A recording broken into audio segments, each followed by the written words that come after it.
What's up, guys? I'm alive! Woohoo! With content. This is the first thing I've made in several months. I've been preoccupied with other things in my life. You know how it goes. It's actually kind of funny to think about, and no one ever really talks about this, but think of all the art and entertainment that has never been produced throughout history because incredibly mundane life events intervened. Like, think of all the masterpieces that would probably be out there in the world for us to consume, if not for a family emergency, or the artist losing their job, or maybe they get sick, or maybe their boyfriend or girlfriend breaks up with them, and they just put it off forever and never get around to creating it. A lot of times, I think, we kind of view things that people make as being almost destined. You know, like, Stephen King wrote this book because he was always going to write this book, and nothing was going to stop him. This was in him, and it had to come out.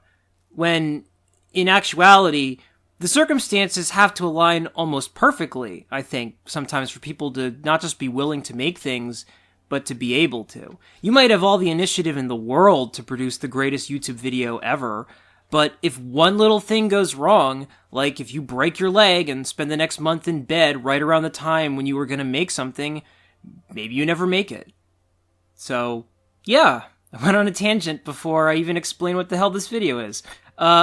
This video that you're watching, if you're still watching, is the answer to something that I have been thinking about for a while. Because I like being able to make videos where I can talk about things and give commentary to stuff, but the style in which I usually make those videos in is incredibly time-consuming, to the point that it actually gets in the way of my ability to make stuff, because I normally edit the living bejesus out of everything, and it takes forever. In the past, I would try to put new, unique footage under every single sentence I'd say, because I was nervous that if I didn't do something like that, people would find my content monotonous and boring and would tune it out. Like, in my mind, when I was making that massive Lost review, I was always thinking to myself, I have to edit it this way because it's the only way I can ever get a casual viewer to listen to me ramble about a TV show for an hour. Like, if it's just me talking about Lost and there's nothing interesting or relevant behind me to stare at while I'm doing it, no one will give a shit. That was my thought process. But as it turns out, people don't care about the visual aspect of reviews nearly as much as I thought they did, which makes sense because people like listening to podcasts. People like listening to radio shows. I like listening to podcasts. Most people don't really need unique footage to accompany every sentence they hear, which is great for me because it was becoming logistically impractical for me to continue making videos that way. It was taking way too much time. It's actually insane, now that I think back on it, that I made a 9-hour Lost series with that editing format. I must have been out of my mind to think that that was necessary. Ugh.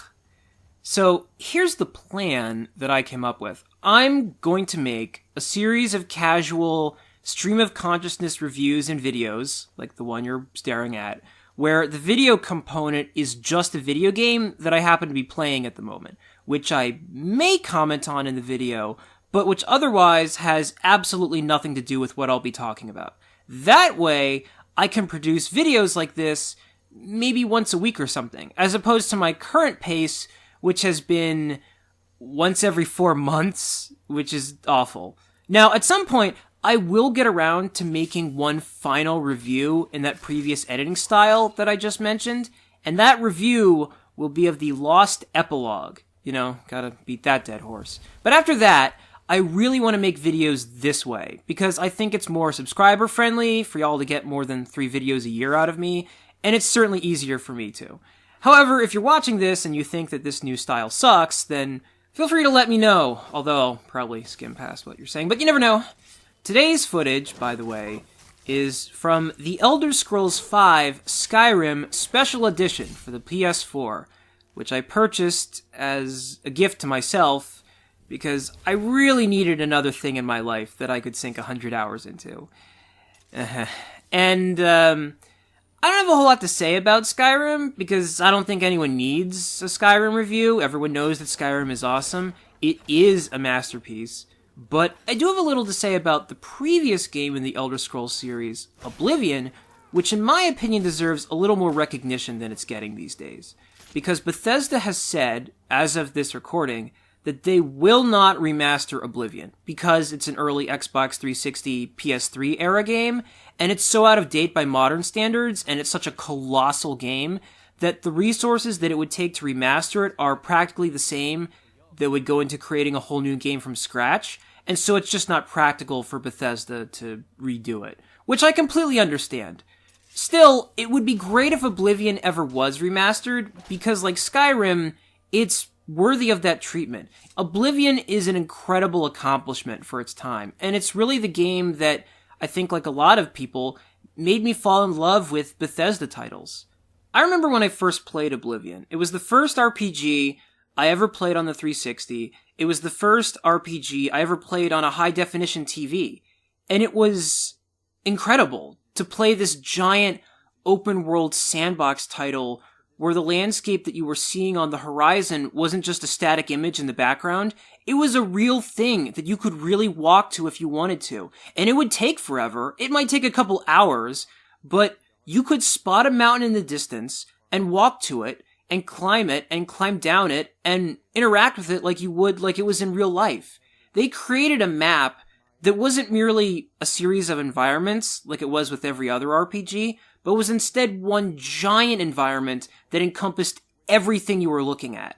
And there was such an amazing attention to detail of the setting, where everything looked terrific and every plot of land felt unique, like it was a real place that you had been dropped into. It was the first game I ever played where I really believed that I could do anything in the game, where I didn't feel like I was limited in how much I could get out of this world by the mechanics of video game technology, which of course wasn't quite true, but it felt more real to me than any fantasy game I had ever played.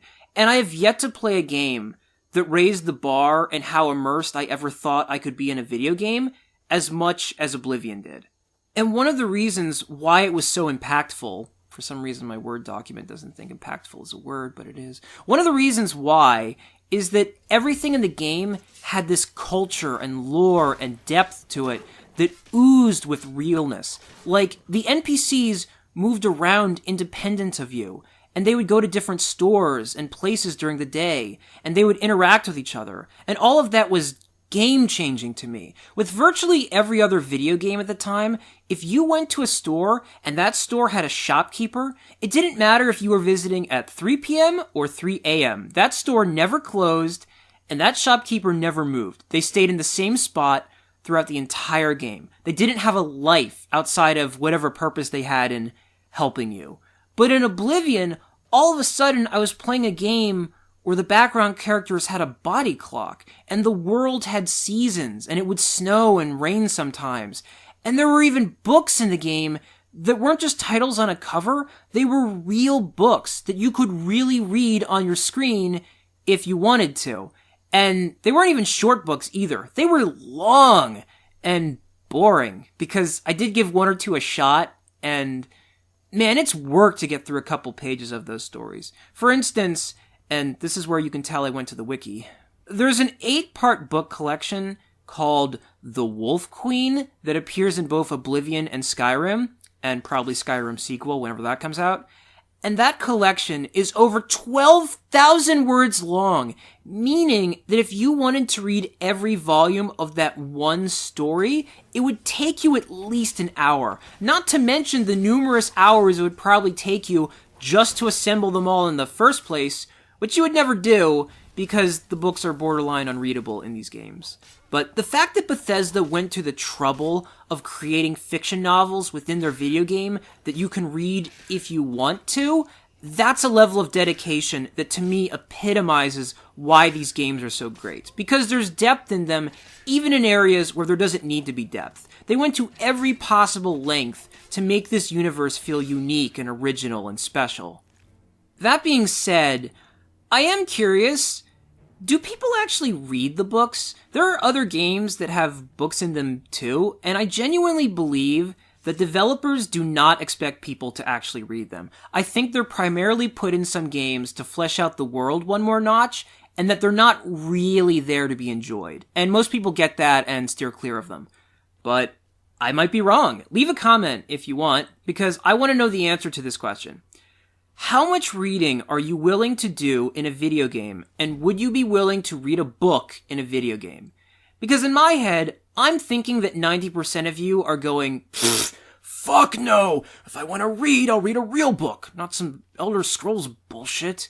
But who knows? It probably depends on what game it is too, and how much you're into it. I do know some people who read all the codexes in the Mass Effect trilogy, and I'm a big Mass Effect fanboy too, but even that is a bridge too far for me. I mean, I love reading, but there's a limit to how much I'm willing to read on a TV screen when the thing I'm reading has nothing to do with the plot.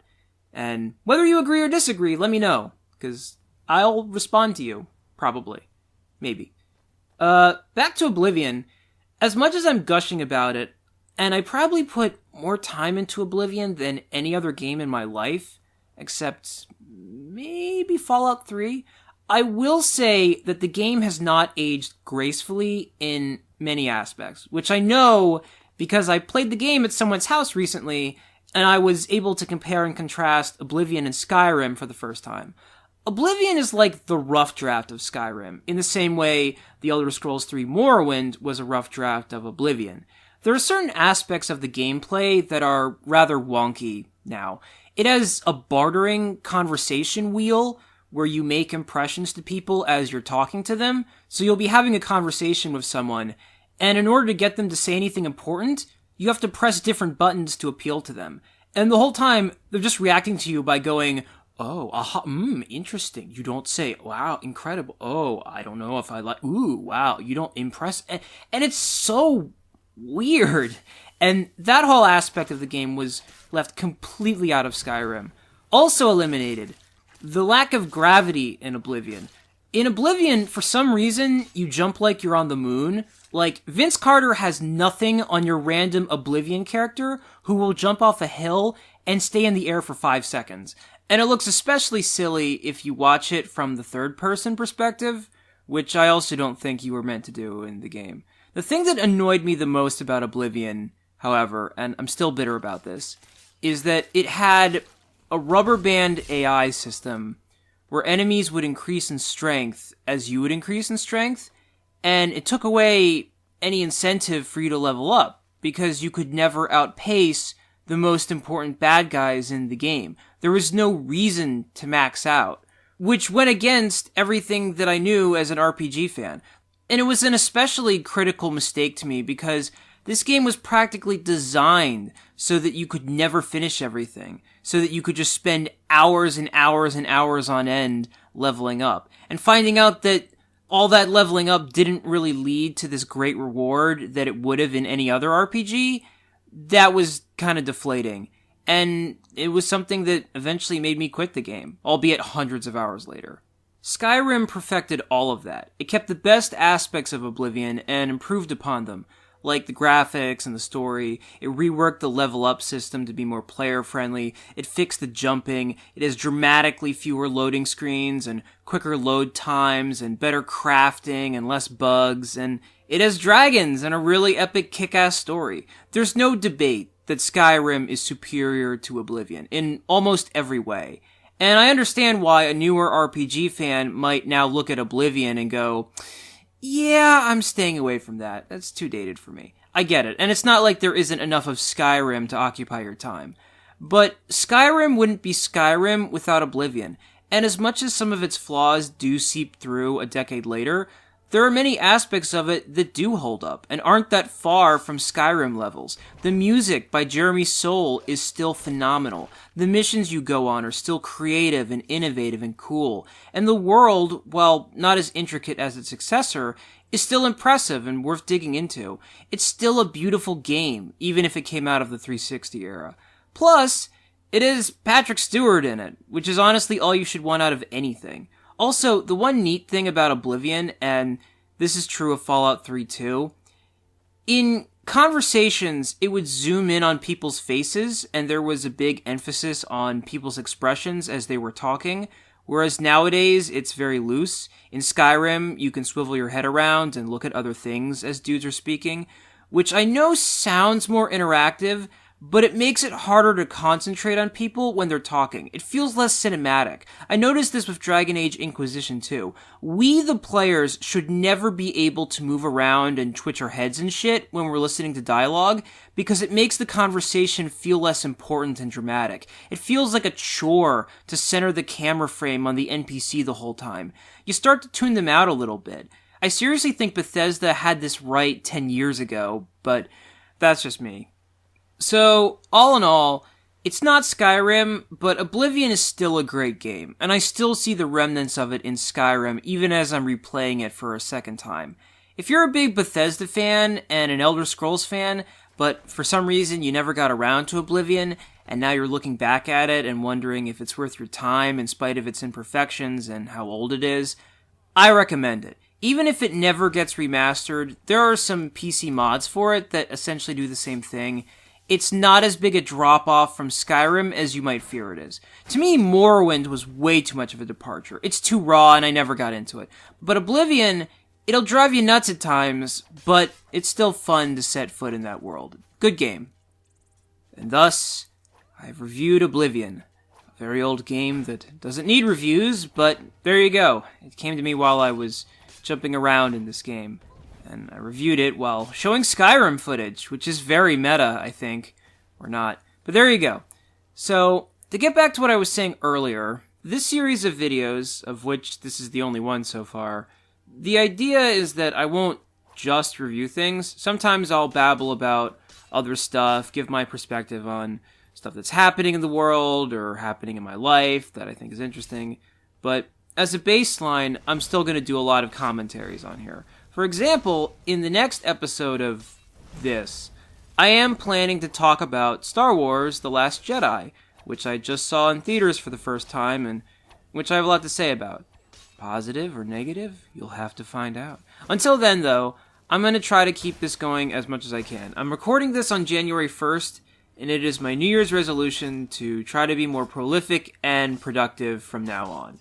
Which I know is a really boring New Year's resolution, but I gotta have something. And who knows? I may actually get the hang of this regularly producing content thing that everyone else seems to have already figured out. But until then, thanks for watching, and peace!